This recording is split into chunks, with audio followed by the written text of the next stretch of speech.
शुभ समाचार देना चाहता हूं कि भारतीय शिक्षा बोर्ड, जो कि भारत सरकार द्वारा गठित एक नेशनल बोर्ड है और वो सीबीएसई के पैरेलल है in terms of government rules, regulations, status and protocol, और सीबीएसई से कहीं ऊपर वो है in terms of the curriculum, the way the curriculum has been made, the way the programme, the classes, the teachers training, parents training programmes have been designed, the way we have put examination pattern, उसमें वो कहीं ज़्यादा advance है। भारतीय शिक्षा board हमारे माननीय प्रधानमंत्री श्री नरेंद्र मोदी जी की, हम कह सकें एक तरीके से मानस पुत्री है, ब्रेन चाइल्ड है। उनकी इच्छा थी कि शिक्षा में जो मैकालेकरण हुआ 1835 के बाद से, जब अंग्रेज़ों ने सोचा कि इन भारतीयों में जिनमें कि इतना ज्ञान, इतनी ऊर्जा, इतनी एनर्जी है, इनको सिर्फ अपना कर्मचारी बनाने के लिए कैसे ट्रेन किया जाए। So they devised this Macaulayan education pattern which is nothing but a training capsule program for making employees for Britishers initially, thereafter the big businessmen, companies and all. And today also if you see, we are producing most of our chunk is going to service class, जो नौकरी करता है, और एक mindset भी बना है parents का कि बच्चे को नौकरी मिल जाए। Actually if you think minutely, यहाँ बहुत सारे अभिभावक हैं, हम सभी अभिभावक हैं, आपको ये नहीं चाहिए, वास्तव में जो आपको चाहिए वो ये नहीं है कि आपके बच्चे की नौकरी लग जाए। चूंकि आप नौकरी को एक साधन के रूप में देखते हैं जिससे आपको एक इंश्योरेंस मिलता है कि हमारा बच्चा जीवन में सुखी रहेगा, स्वस्थ रहेगा, सुरक्षित रहेगा। आपको अपने बच्चे के लिए वास्तव में जो चाहिए, और इस पर आप विचार कीजिएगा घर जाकर, क्योंकि और बच्चे भी जो मेरी बात समझ रहे हों, हमें अपने बच्चों के लिए वही चाहिए जो हमारे वेदों में लिखा है, जो हमारे प्राचीन शास्त्रों में लिखा है, यानी धर्म, अर्थ, काम और मोक्ष। हमें अपने बच्चों के लिए चाहिए कि वो एक अच्छा जीवन जिए, अच्छे नागरिक बने, कानून के नियमों का, समाज के नियमों का पालन करें, अच्छी तरह बिहेव करें। हम कहते हैं ना बच्चों से, छोटे बच्चों से कि यू बिहेव वेल, वही है धर्मम चर, जिसे बोला गया है सत्यम वद धर्मम चर। तो हम चाहते हैं हमारे बच्चे एक अच्छे नागरिक बने, जब हम बूढ़े हो जाएं तो वो एक अच्छे बेटे का कर्तव्य निभाएं। प्लीज इंटरेक्ट करिए, हम बोलते हैं ना, हम यही चाहते हैं ना पेरेंट्स बोलिए यस और नो। हम यही चाहते हैं कि जब हम बूढ़े हो जाएं तो बच्चे अच्छे पुत्र पुत्री का फर्ज निभाएं, हमारे जो समाज के कर्तव्य निभाएं। तो धर्म, बेसिकली धर्म हम चाहते हैं। धर्म का मतलब हिंदू धर्म नहीं है, यहाँ पर धर्म का मतलब कोई स्पेसिफिक कोई पूजा पद्धति नहीं है। धर्म का मतलब है जो कर्तव्य है उसके, वो कर्तव्य वो कर सके। तो हमें ऐसा बच्चा चाहिए। फिर हमें हमारा बच्चा चाहिए अर्थ। कोई माता पिता नहीं चाहेगा कि उसका बेटा या बेटी गरीब रहे कभी, और इसीलिए हम नौकरी की बात करते हैं। तो अर्थ चाहिए हमें बेसिकली कि वो अमीर हो, उसके पास पैसे की कमी ना हो, उसके कोई काम पैसे की वजह से ना रुके, वो जीवन में जो अच्छा जीवन जीना चाहता है, जो करना चाहता है अच्छा काम, वो पैसे की वजह से ना रुके, उसके स्वास्थ्य पे कोई हानि ना हो, और अगर ऐसा कुछ होता है क्योंकि मानव शरीर है तो उसको पैसे की वजह से कोई दिक्कत ना हो कि इलाज नहीं करा रहा। तो बेसिकली हम अर्थ चाहते हैं बच्चे के लिए। तीसरी चीज़ है काम, यानी कामनाएं हैं कि भाई मैं अपनी इच्छाएं नहीं पूरी कर पाया, मेरा बेटा पूरी कर ले, मैं विदेश नहीं जा पाया, मेरा बेटा चला जाए। चाहते हैं ना हम यही तो चाहते हैं ना बेसिकली, कि मैं नहीं ले पाया एक बड़ी गाड़ी, या मैं बड़ा घर नहीं ले पाया, मेरा बेटा ले पाए, मैं क्लास 1 नहीं बन पाया ऑफिसर, तो मेरा बेटा ऑफिसर बन जाए। तो ये कामनाओं की पूर्ति हो जाए उसकी। और अंत में जिसके बारे में हम थोड़ा सोचना छोड़ चुके हैं वो है मोक्ष। और अगर इसको अन्य मजहबों के पार्लेंस में लें तो जन्नत, या जो भी एक डिवाइन लाइफ है उसकी, जो डिवाइन लाइफ उसको मिलनी चाहिए वो भी मिल जाए। इससे ज़्यादा हम कुछ चाहते हैं क्या अपने बच्चों के लिए? बोलिए, इससे ज़्यादा तो कुछ नहीं चाहते। तो जो मैकाले की पद्धति है वो आपको धर्म नहीं दे रही, हमारे बच्चों को काम भी नहीं दे रही। क्यों? क्योंकि वो सिर्फ छोटे स्तर के नौकर पैदा करने के लिए बनी थी। छोटे स्तर के नौकर जो कि अपनी कामनाएं नहीं पूरी कर पा रहा, तभी तो करप्शन शुरू हुआ। वो कर्मचारी जो छोटे स्तर का नौकर था, कामनाएं नहीं पूरी कर पा रहा था, तभी तो वो घूस लेना शुरू हुआ भारत में, और करप्शन अंग्रेजों ने शुरू किया भारत के अंदर। तो वो काम भी नहीं कर पा रहा था, और मोक्ष की तो खैर बात ही नहीं थी उसमें। तो कुल मिलाकर अर्थ का एक छोटा सा पोर्शन जो एक कर्मचारी बन के, एक स्किल्ड वर्कर बन के कमा सके, उसके लिए वो पद्धति शुरू हुई थी। और उस पद्धति को ध्वस्त करना माननीय प्रधानमंत्री जी की प्रायोरिटी थी, और उसके लिए परम पूज्य राजर्षि स्वामी रामदेव जी को साथ लेकर के और आचार्य बालकृष्ण जी जो कि यूनाइटेड नेशन के नंबर 1 साइंटिस्ट घोषित हुए हैं, उनके सुझावों से, मार्गदर्शन से, और एक कर्मयोगी, एक ऋषि doctor NP Singh retired IAS जो कि इस बोर्ड के चेयरमैन हैं, उनकी देखरेख में, उनके माइक्रो मैनेजमेंट में भारतीय शिक्षा बोर्ड पिछले 2.5 सालों में लगभग 6000 प्लस विद्वानों के साथ, 200 से ऊपर चाइल्ड साइकोलॉजिस्ट के साथ, और उन सब बड़े बड़े नामों के साथ, डॉक्टर SC राय, डॉक्टर हुकुम सिंह, जिनकी लिखी किताबें में आने वाले समय में नीट, UPSC, NDA, JEE सबके पेपर्स में, चूंकि एक रिक्वायरमेंट होती है कि नेशनल बोर्ड करिकुलम से ही क्वेश्चंस आने चाहिए, तो CBSE जिसका करिकुलम सेचुरेट हो चुका है, अगर आप पुराने 10 साल के क्वेश्चन पेपर उठा लें तो आपको रिपीटेड क्वेश्चन मिलेंगे। जो नया बोर्ड आ रहा है उसकी किताबें ही क्वेश्चन पेपर में सेट होंगी, ऐसा मुझे पूर्ण विश्वास है और मैं अपने अनुभव से जानता हूं, क्योंकि मैंने भी पेपर सेटर की तरह काफ़ी नेशनल एग्जाम्स में कार्य किया है। तो हमेशा हम नई चीज़ ढूंढते हैं, नया ज्ञान ढूंढते हैं, नए तरीके से की दृष्टि ढूंढते हैं। तो अब आपके बच्चे जो मॉडर्न एजुकेशन सिस्टम से जो पढ़ रहे थे, उससे भी अल्ट्रा मॉडर्न, यानी कि लेटेस्ट रिसर्च पूरे वर्ल्ड की किसी भी सब्जेक्ट में, चाहे वो फिजिक्स हो, हमने फिजिक्स में क्वांटम फिजिक्स के भी पोर्शंस डाले हैं, क्योंकि आज हम सब जानते हैं, हम सबका अनुभव है कि हमारा बच्चा हमसे बहुत ज़्यादा तेज है। जो शायद हम 8th 9th क्लास में समझ पाते थे, आज वो 4th 5th में समझ जाता है। तो हमने करिकुलम को, जो चाइल्ड साइकोलॉजी है ऑफ डेवलपमेंटल स्टेजेस, जिस डेवलपमेंटल स्टेजेस में जिस प्रकार की चाइल्ड साइकोलॉजी के हिसाब से जो चीज़ें अनुरूप हैं, हमने उस हिसाब से पाठ्यक्रम बनाया है। तो आप ये मानिए कि मुझे लगता है कि आने वाले समय में हमारा जो 6th पास करने वाला बच्चा है और दूसरे बोर्ड का जो 6th पास करने वाला बच्चा है, उसमें मार्क डिफरेंस हमको गली मोहल्लों, चौराहों, प्लेग्राउंड्स में देखने को मिलेगा, उसके डेली रूटीन में देखने को मिलेगा, उसके बिहेवियर में देखने को मिलेगा, उसके संस्कारों में देखने को मिलेगा, in the way he is treating his own life, उसमें देखने को मिलेगा। क्योंकि हमने बहुत सारे फैक्टर्स को इंटीग्रेट करके बनाया है। और अभी कल ही मैं आपको ये भी सूचना दे दूं, और ये भी एक बढ़िया शुभ समाचार है, अभी कल ही आचार्य बालकृष्ण जी ने लखनऊ में ही आकर के पूरे विश्व में पहली बार एक नया सब्जेक्ट जो इंट्रोड्यूस हुआ है भारतीय शिक्षा बोर्ड के अंदर, जो पूरे विश्व में ऑर्गेनाइज स्ट्रक्चरल करिकुलम की तरह कहीं नहीं पढ़ाया जा रहा, और जो भारतीय शिक्षा बोर्ड में कल इंक्लूड करके उन्होंने राष्ट्र को समर्पित किया है, वो सब्जेक्ट है सेल्फ डिफेंस साइंस, आत्मरक्षा विज्ञान। जहां हम धर्म, अर्थ, काम, मोक्ष की बात करते हैं, वहां हम ये जानते हैं कि धर्म, अर्थ, काम, इन तीनों चीजों के लिए किसी व्यक्ति को इतना सबल, इतना चपल, इतना चतुर, इतना निष्णात, इतना स्किलफुल होना चाहिए कि वो न सिर्फ अपनी बल्कि अपने परिवार की, अपने समाज की और अपने राष्ट्र की रक्षा कर सके। और इस आत्मरक्षा विज्ञान का सिलेबस इस फ्रेमवर्क में रखा है कि क्लास 1 से लेकर 8 तक हमारा जोर आत्मरक्षा और परिवार रक्षा पे है, और 9th 10th 11th 12th में हमने उसका जोर राष्ट्र रक्षा पे रखा है। यानी हमारे बोर्ड से 12th पास करने वाला बच्चा न सिर्फ physics, math, science, Hindi, Sanskrit इसमें निष्णात होगा, काफ़ी आगे होगा, बल्कि 12th पास करने के बाद ही वो एक ऐसा व्यक्तित्व बन के निखरेगा जिसको न सिर्फ पूरे वर्ल्ड के बारे में पता होगा, साइंस के बारे में पता होगा, मैथमेटिकल टर्म्स के बारे में पता होगा, उसको ये भी पता होगा कि आवश्यकता पड़ने पे अपनी, अपने परिवार की, अपने राष्ट्र की रक्षा कैसे करनी है। तो जो कंपलसरी मिलिट्री ट्रेनिंग की डिमांड हो रही थी और सरकार ये समझ नहीं पा रही थी कि वो किस तरह से कराएं, क्योंकि उसका कोई रास्ता नहीं था।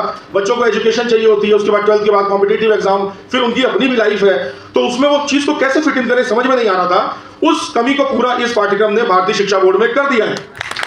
और जिस समय आपका बच्चा आज से 1 साल बाद, 2 साल बाद, 3 साल बाद, जिस समय आपका बच्चा ये गुण दिखाएगा समाज के अंदर जाकर के, तो automatically we are producing thousand and thousands of heroes through BSB। समाज में हम हजारों, लाखों नायक पैदा कर रहे हैं, क्योंकि उसी बात पे आ जाए कि हमें श्रमिक नहीं पैदा करने हैं, हमें नायक पैदा करने हैं। हमें वो पैदा करने हैं लोग जो अगर US जाकर के किसी बड़ी एप्पल जैसी कंपनी के CEO भी बन सकते हैं, तो वो इंडिया में ही रह करके उससे बड़ी कंपनी की स्थापना कर सकते हैं, जैसा कि रामदेव जी ने करके दिखाया। वो इंटरप्रेन्योरशिप हमें अपने बच्चों में लानी है और वो कैपेबिलिटी लानी है, और वो कैपेबिलिटी लाने का एक माध्यम है, एक सांचा, एक ढांचा है भारतीय शिक्षा बोर्ड, और आपका स्कूल उस ढांचे में ढल चुका है। इसलिए आप जोरदार ताली अपने स्कूल के लिए बजाएं। अब थोड़ी सी दो बात मैं करूंगा थीम जो आपकी है, क्या थीम है madam? India's vibrant existence. Basically, we are talking about unity in diversity, because India is a place where कहते हैं ना कि कोस में बदले पानी और 1.5 कोस में पानी, अब तो सब मिक्सअप हो गया है with the advent of internet. तो हमें ये देखना है कि जब सेंट्रल सर्विसेज में हम जाते हैं, जैसे कि IAS IPS या डिफेंस की फोर्सेस की क्लास 1 सर्विसेज, तो हमें मौका मिलता है पूरे भारत की अक्रॉस लेंथ एंड ब्रेड्थ पे न सिर्फ जानने का, रहने का, बल्कि काम करने का। तो सिर्फ मैंने इंटेलिजेंस में काम किया, जम्मू कश्मीर में, असम में, नागालैंड में, पंजाब में, गुजरात में, सभी जगह, अंडमान में।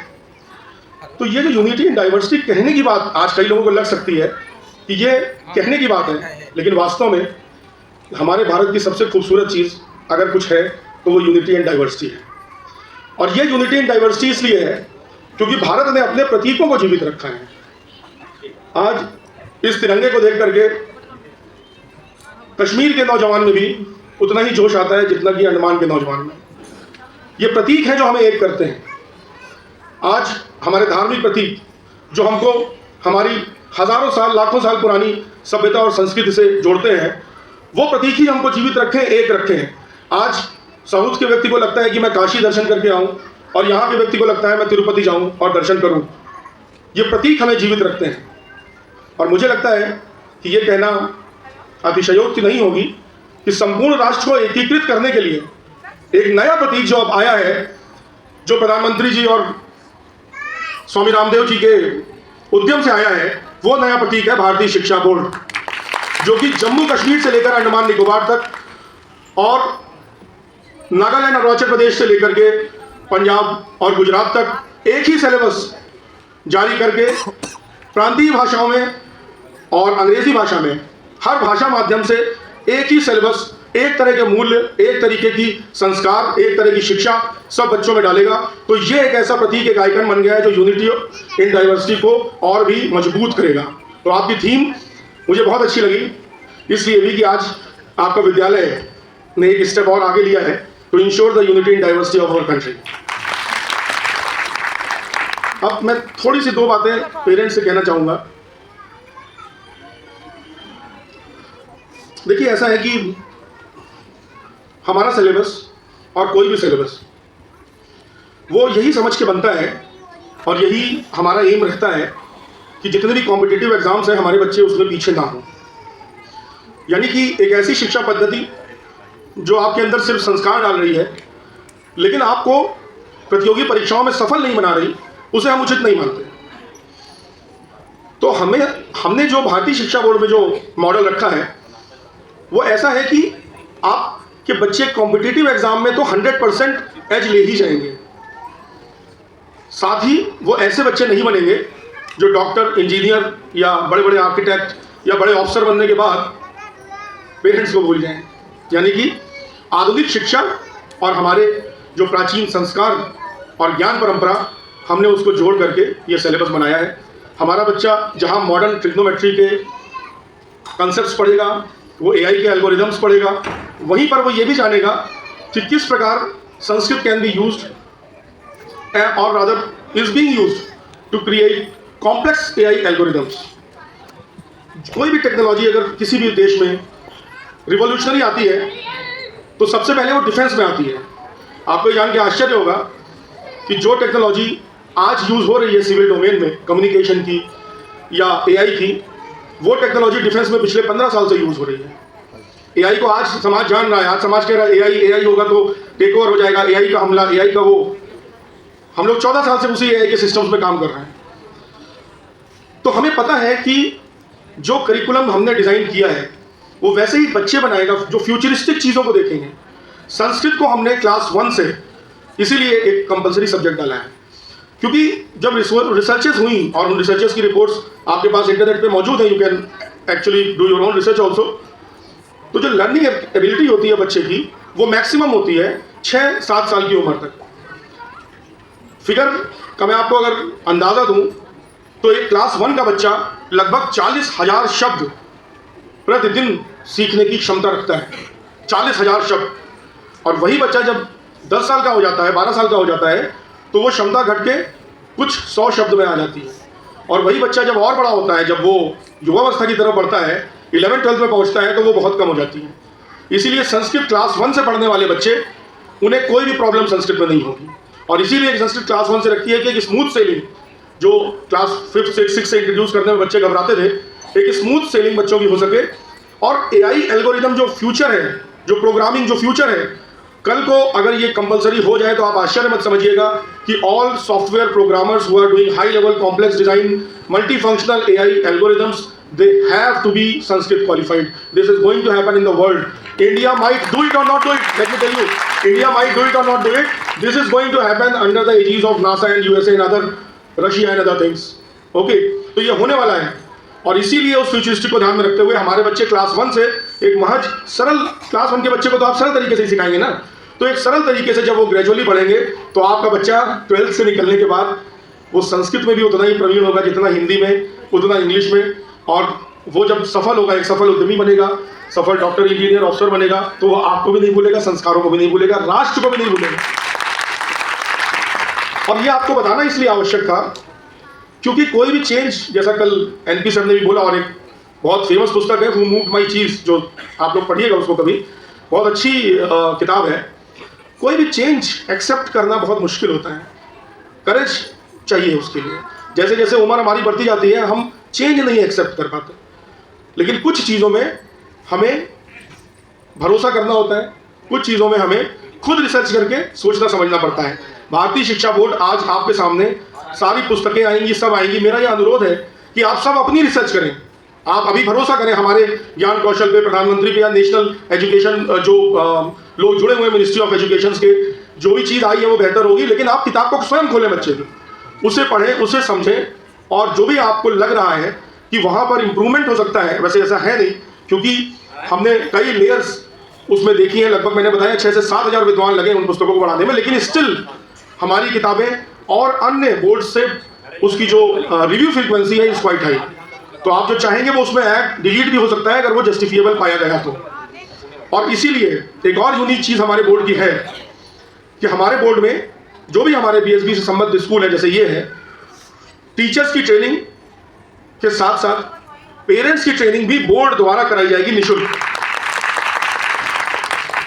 क्योंकि हम इस बात को जानते हैं कि आप, मैं फौजी हूं तो वेपन्स का एग्जांपल ज़्यादा देता हूं, कि आप कितना भी अच्छा हथियार बना लीजिए, अगर चलाने वाला उसको समझ नहीं पा रहा है हथियार को खुद, तो कैसे होगा।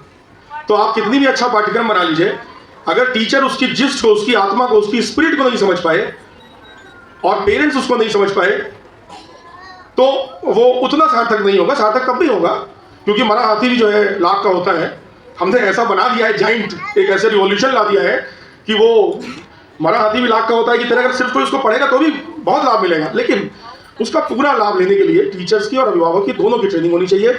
और जहाँ जहाँ हम ये करा रहे हैं, हम ये पा रहे हैं कि पेरेंट्स खुद हमसे आके कहते हैं कि सर मज़ा आ गया, ये तो बहुत अच्छा है, मतलब हमारे लिए ये एनलाइटनमेंट हो गया।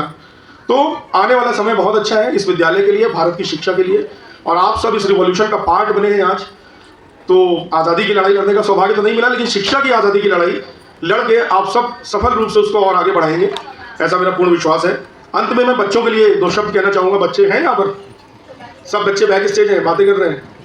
चलिए मैं बच्चों के लिए जो 2 बातें हैं पेरेंट्स सुन लीजिए, आप बच्चों को समझा दीजिएगा। मैं 2 ही बातें कहूँगा। पहली बात तो ये कि जो हमारी ज्ञान परंपरा है उसमें एक टिप है छोटी सी मेरी तरफ से कि स्पिरिचुअलिटी के बहुत ज़्यादा, उसमें बहुत ज़्यादा स्कोप है। हमारा पूरा भारत ही स्पिरिचुअल है, और पूरी दुनिया से जितने भी स्पिरिचुअल या आप कह लीजिए रिलीजियस जो सेक्ट्स बने, वो भारत में आके बहुत फले फूले, क्योंकि भारत एक्सेप्ट करता है। तो बच्चों को ये बोलिए कि जब वो किताब अपनी, जो भी धर्म है आपका, जो भी आप फेथ फॉलो करते हैं, उस फेथ के हिसाब से किताब के पहले पेज में वो उस धर्म के हिसाब से एक धार्मिक चिन्ह सबसे पहले अवश्य बनाए। क्योंकि इससे क्या होगा कि बच्चा जब किताब खोलेगा तो सबसे पहले वो अपने उस आराध्य को याद करेगा। वो कुछ भी हो सकता है, वो अगर मुस्लिम है तो उनके हिसाब से जो है, मुझे पता है लेकिन मैं सजेस्ट नहीं करना चाहता, क्योंकि मैं I am a masters in philosophy also, तो I have read Quran, Hadith, everything I have read and I know. But वो अपने हिसाब से जो भी माँ बाप चाहें, पहला पन्ना खोलते ही उसको अपने आराध्य के किसी प्रकार से स्मरण होना चाहिए। और हिंदुओं के लिए, क्योंकि मैं एक हिंदू हूँ, एक साधक भी हूँ, जो हर हिंदू को होना चाहिए, धर्म अर्थ काम मोक्ष तक पहुँचने के लिए, बाकी पूरा जीवन एक साधना ही है। तो मैं ये सजेस्ट करना चाहूँगा, और अगर हिंदू धर्म के अतिरिक्त भी कोई इसको लेना चाहे तो इसमें कोई ऐसा वो नहीं है, ये तो सबके लिए है, सनातन सबके लिए है। सरस्वती जी का बीज मंत्र होता है ऐम, ए लिखा होता है, फिर एक डंडे की मात्रा होती है और बिंदी। कितने लोगों को पता है ये बात? सर आपको पता है, बहुत बहुत आपको धन्यवाद।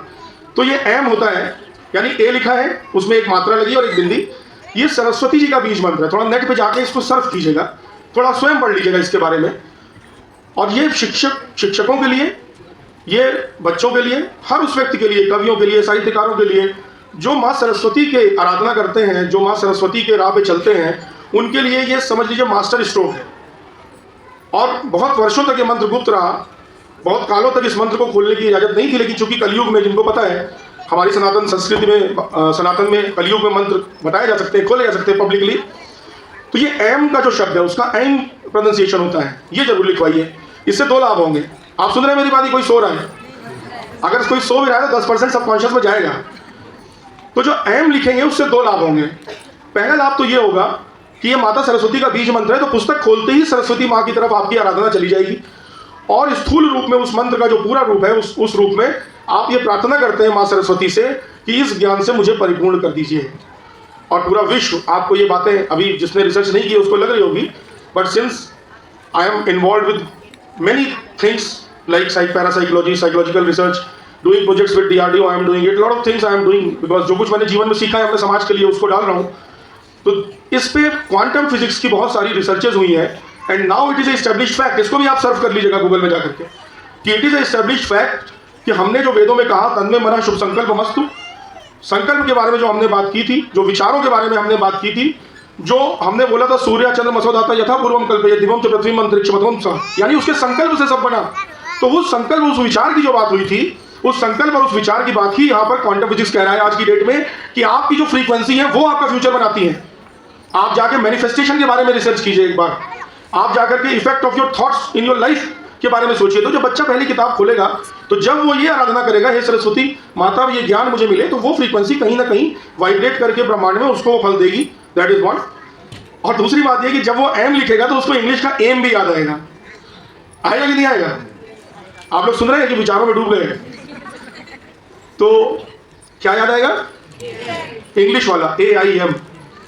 एम मतलब लक्ष्य। तो अपने बच्चों को आपको लक्ष्य देना है, और वो लक्ष्य मेरी समझ में इन्हीं लाइन्स में कहीं कुछ होना चाहिए। कम ज्यादा आप कर लीजिएगा, धर्म अर्थ काम मोक्ष, बस आप स्वयं विचार कीजिए। आप सोचते हैं कि हमारा बच्चा साइंटिस्ट बन जाए, हमारा बच्चा एस्ट्रोनॉट बन जाए, पायलट बन जाए, ऑफिसर बन जाए, IAS बन जाए, मेजर बन जाए, जो भी सोचते हैं, लेकिन आप भी थोड़ा विचार कीजिए उस बच्चे का चरित्र और व्यक्तित्व और भविष्य गढ़ने में। तो आप विचार कीजिए कि उसका एम क्या होना चाहिए मेरे बच्चे का, और धर्म अर्थ काम मोक्ष में उसे कैसे समझाऊं कि बेटा तुम्हारा एम ये है कि तुमको ये एग्जाम क्लियर करना है, वो नौकरी तुमको, सपोज मैं फॉर एग्जांपल IAS का ही एग्जांपल दे दूं कि तुम्हें IAS बनना है, इसके लिए ये एग्जाम होता है, इसके लिए ये सब्जेक्ट तुमको पढ़ के अच्छा करना, और IAS बनने के बाद तुम्हें ये करना है। ये नहीं कि IAS बनना है तभी वो IAS बन के भूलता है आपको। समझ में आ रही मेरी बात? मैं कुछ गलत कह रहा हूं तो बताइए। तभी वो IAS बन के भूलता है क्योंकि हम उसका एम सही सेट नहीं कर रहे हैं। तो ये एम जो है वो उसको अपना एम याद दिलाएगा। तो उसको, अपने बच्चे को अपना एम सिखाइए कि तुम्हें IAS बन के इस तरह के कार्य करने हैं, फिर आप उसमें मोक्ष पे आइए, और अंत में आप उसको बोलिए कि जब मेरा दाह संस्कार करना तो उसके बाद मेरे मजहब के हिसाब से ये भी कर लेना। नहीं तो आज बच्चे कहते हैं कि 3rd में पढ़ने वाली जो है मेरी बेटी की क्लास छूट जाएगी और मम्मी के अंतिम संस्कार में नहीं आऊँगा। कहते हैं कि नहीं? आप चाहते हैं आपके बच्चे ऐसा करें? थोड़ा बोलिए स्वर। मुझे लग रहा है कि नहीं चाहते। तो उसके लिए एम कौन सेट करेगा? कौन सेट करेगा? आप सेट करेंगे। तो उस बच्चे को एम समझाइए। और अंत में मैं बस इतना कहना चाहूँगा, कहने को बहुत कुछ रहता है, लेकिन एक मेरा निवेदन पेरेंट्स से है और बच्चों से भी है कि दृष्टि को छोटी मत रखिए कभी भी। कोई रिक्शा चलाने वाला भी है, तो अगर वो या उसका बेटा या बेटी ये एम कर रहे हैं कि डॉक्टर बनेंगे, इंजीनियर बनेंगे या क्लास 1 ऑफिसर बनेंगे, तो वो पूरा हो सकता है, 100% पूरा हो सकता है। तो बच्चों को बड़े लक्ष्य, बड़े एम दीजिए। उनकी दृष्टि, अपनी दृष्टि ऊंची रखिए, क्योंकि जो आप दृष्टि देंगे उसको, उसी को वो पाने का जीवन भर प्रयास करेगा। वो वहां तक अपने आप को लिमिट कर लेगा। हम अपने जीवन में भौतिक रूप से कितना आगे बढ़ पाए वो अब मायने नहीं रखता है बच्चों के लिए, बच्चों के भविष्य करने के लिए। हम अपने बच्चों को अब कितना आगे बढ़ा पा रहे हैं वो मायने रखता है। अगर आपका बेटा आईएएस बनेगा तो आप आईएएस के पिता बन गए ना, बन गए कि नहीं बन गए? अगर नासा की साइंटिस्ट आपकी बेटी बन रही है तो आप उसके पिता हैं, आप तो उसके ऊपर ही रहेंगे ना, रहेंगे कि नहीं? मुझे तो आवाज ही नहीं आ रही किसी की। आप उसकी माता रहेंगी ना। अगर वो एक ऐसा एयरफोर्स का पायलट बन गया जो देश की रक्षा कर रहा है तो आप तो उसकी माता रहेंगी ना।